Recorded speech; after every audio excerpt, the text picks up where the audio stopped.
আমি একটা মেয়ে মানুষ, আমি চাইলেই তোমার খোঁজ খবর নিতে পারতাম না, আমার জন্য এত সহজ ছিল না। কিন্তু তুমি তো একটা ছেলে মানুষ, তুমি চাইলেই আমার খোঁজ নিতে পারতে। আর খোঁজ নিবে কি, তোমার কাছে তো আমার অ্যাড্রেস ছিলই, তুমি চাইলেই কিন্তু আমার সাথে যোগাযোগ করতে পারতে, কিন্তু তুমি সেটা করোনি। তারপর আবার বলে সে সুমি, আবার বলে সুমি না, বললো যেগুলো সব তোমার প্ল্যান, তুমি আমার ভালোবাসার পরীক্ষা নিচ্ছ। তারপর ফাইনালি এখানে এসে তোমার সাথে হয়ে গেল দেখা। স্বপ্ন তো আমি দেখছি। সত্যি বলতে আমি এখনো বিশ্বাসই করতে পারছি না যে তুমি আসলেই সুমি।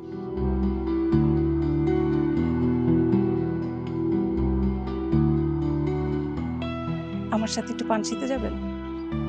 পানসি? ভুলে গেছেন না? আপনাকে আমি বলেছিলাম যে আমাদের প্রথম যেদিন দেখা হবে সেদিন আমার সবচেয়ে পছন্দের রেস্টুরেন্ট পানশিতে নিয়ে যাব। হ্যাঁ বলেছিল। তো কি যাবেন না? যাও। চল।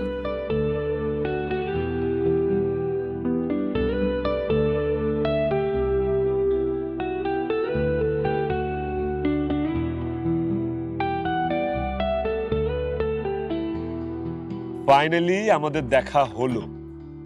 তুমি জানো আমার এখনো বিশ্বাস হচ্ছে না, স্টিল মনে হচ্ছে যে আমি একটা ঘোরের মধ্যে আছি, স্বপ্নের মধ্যে আছি। আউ!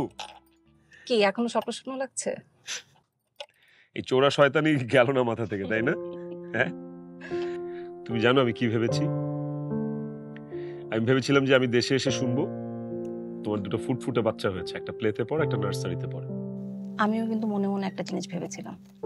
কি ভেবেছিলাম জানেন? ভেবেছিলাম আপনাকে যখন প্রথম দেখবো তখন হয়তো বা দেখবো আপনার এত বড় একটা ভুঁড়ি আছে, আর মাথায় দু একটা চুল থাকতেও পারে, আবার নাও থাকতে পারে, আর হয়তো তামিল নায়কদের মতো মোচড় রেখেছেন। মিন্না রাসকালা। শোনো, আমি তোমার উপর একটু রাগ করে আছি।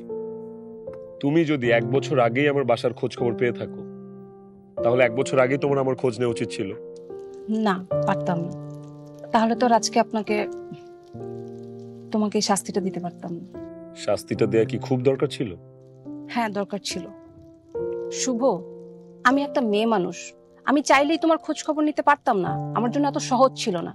কিন্তু তুমি তো একটা ছেলে মানুষ, তুমি চাইলেই আমার খোঁজ নিতে পারতে। আর খোঁজ নিবে কি, তোমার কাছে তো আমার অ্যাড্রেস ছিলই, তুমি চাইলেই কিন্তু আমার সাথে যোগাযোগ করতে পারতে, কিন্তু তুমি সেটা করোনি।